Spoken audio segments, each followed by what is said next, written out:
So Christopher Ward have just released a brand new watch, a 36mm version of the 12, and they've been kind enough to send it to me early so I can spend some hands-on time with it and give you some of my thoughts and opinions. I've also been hands-on with the original version of this, the 40mm in titanium, and I made a video called 12 Things to Know About the 12. If you want to go watch that, it will be in one of the corners now.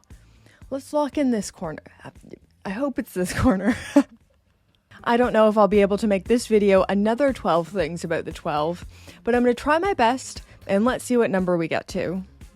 Let's start this video by comparing the major differences between the new model and the original. So the design of this new 12 is extremely similar, just in a smaller package. That's what she said. It still has all those Genta design vibes with the case shape and integrated bracelet, just in a smaller size. This has a case size of 36.1mm, a thickness of 10.2mm, and a lug-to-lug of 40.5mm. However, it is worth noting, with the integrated bracelet, the lug-to-lug does feel a bit longer, feeling more like a 48.5mm. Why aren't I wearing this? I need to change my watch. That's better. I am very shamelessly excited about this watch, and it's not often that I say this. This fits my wrist perfectly. I feel like this is the go anywhere, do anything watch that was specifically designed for me. So here it is on my 5.5-inch wrist compared to my husband's 7-inch wrist. Honestly, I think it looks equally good on both of us, and when I asked him if he preferred the proportions of the 40mm variation or this one, he replied this one. He personally prefers the wearing experience of the 36. On a 7-inch wrist or larger, I'd recommend the 40mm variation, and smaller than a 7-inch wrist, I'd recommend this one. But it all depends on how you like your watch to wear. This is just a general guideline. On the rubber strap, it does feel marginally smaller. If it was me and my money, I'm team bracelet. I almost always choose the bracelet option, but we'll talk more about that later in this video. Next thing we need to talk about is the new colors that have been added. So there is the Nordic Blue and Glacier Blue, which have carried over from the pre-existing model, but there's a couple new colors in the Alta White with the gold, and the Frosted Lichen, or mint. It's like a pale mint. The Frosted Lichen is so playful and summery, it feels like summertime on the wrist, and the Alta White is far more classic. Looking at the dial layout, it's mostly the same as the 40mm variation, the twin flag logo on the dial, which is the English flag and the Swiss flag, celebrating Christopher Ward's unique heritage, the triangular indices, double triangles at 12 o'clock, with the only big dial difference being that the 36mm does not include the date. Now, if you follow my channel, you know I'm not a big fan of a date window, so I personally prefer this. I always prefer dial balance, and I almost never need to know the date because I'm just a full-time internet person who makes videos. I know there's important people out there who need to know the date and need the date function, so it's no shade if you're a date window lover.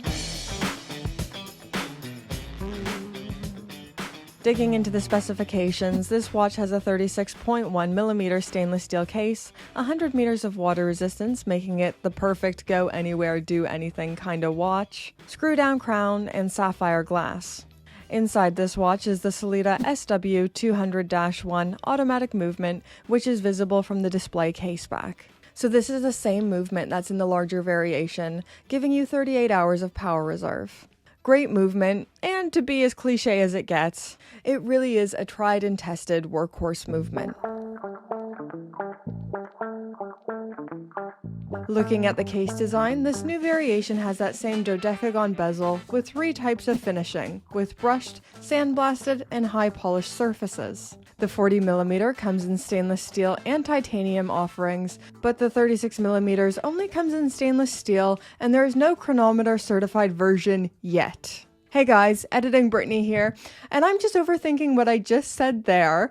I'm worried that it makes it sound like that I have insider knowledge that Christopher Ward will be bringing out a chronometer certified version of the 36mm.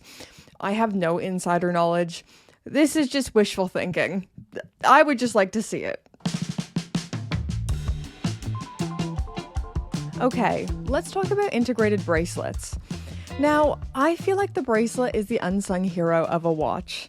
It affects the wearing experience more than people give it credit for. Like the 40mm variation, the 36mm is also available on a highly finished integrated bracelet with a heavy taper. The links form perfectly to the wrist with absolutely no arm hairs removed. This is going to sound really wanky, but it's true. The harmony between the bracelet and the case is what absolutely makes this watch for me. Everything just works perfectly together. If the bracelet doesn't do it for you, it's also available on rubber. This is actually my first time handling a Christopher Ward rubber strap. It's very soft, very lovely. If it was me and my money, like I said before, I'd pick the bracelet variation and I'd buy the rubber strap as well for the summertime, but I'd mostly wear it on the bracelet.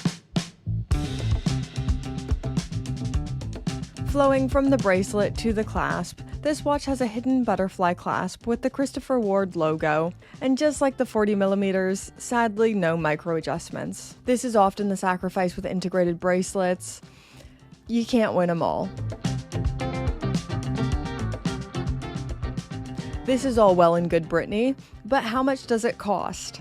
On the bracelet, this one retails for £1,050 or $1,225, and on the rubber, it is £850 or $995. I feel like Christopher Ward was quite conscious in keeping this under $1,000 on the rubber. The value, as always with them, is absolutely insane. This feels like it could be retailing for $3,000 and I'd still buy it. I don't think there's a better watch at the price point.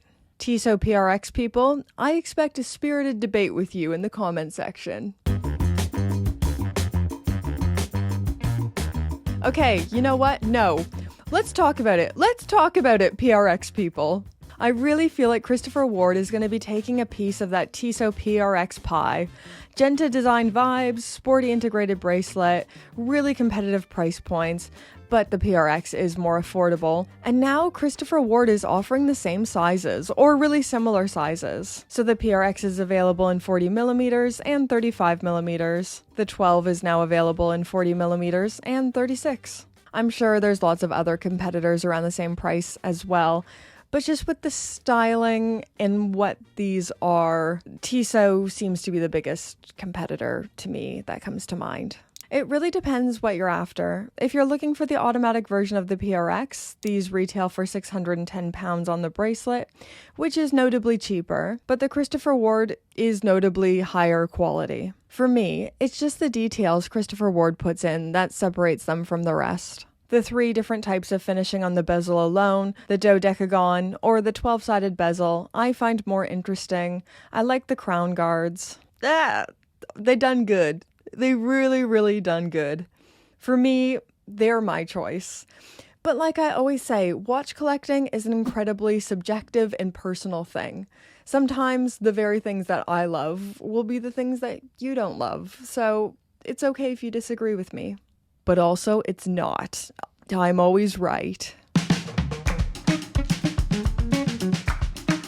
So if you've not seen my first video on the 12, this was an idea that we really explored in there.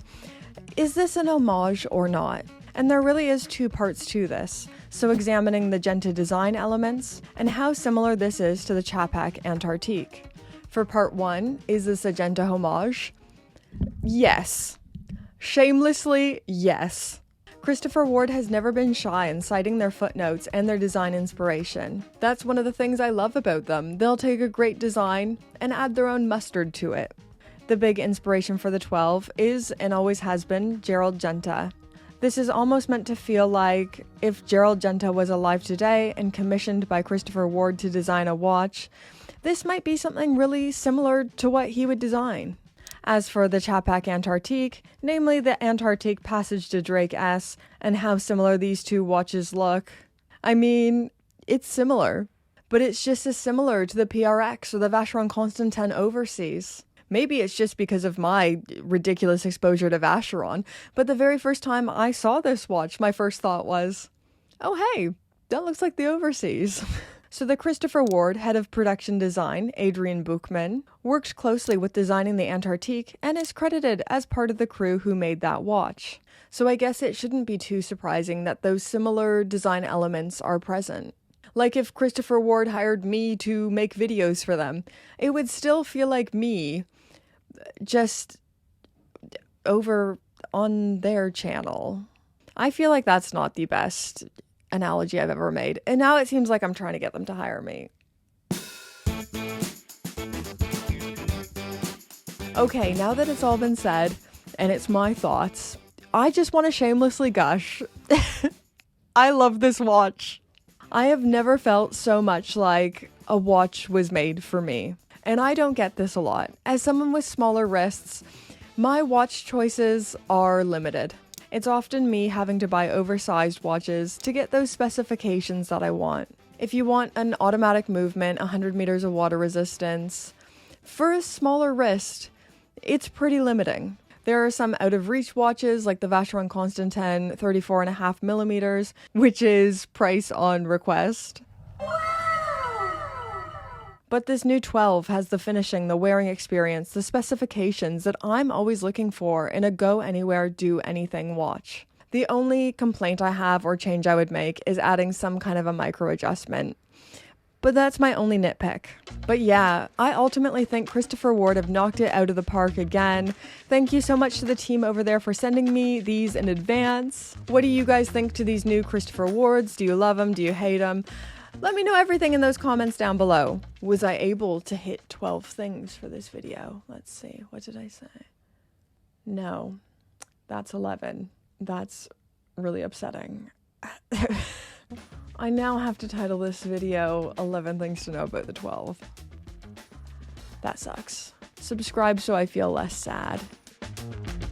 Funky times with the Pope tier patrons. Funky times. Thank you, Pope tier patrons. Ooh, singing at the end. Thank you, Pope tier patrons. Thank you, Pope tier patrons. You're all perfect and amazing.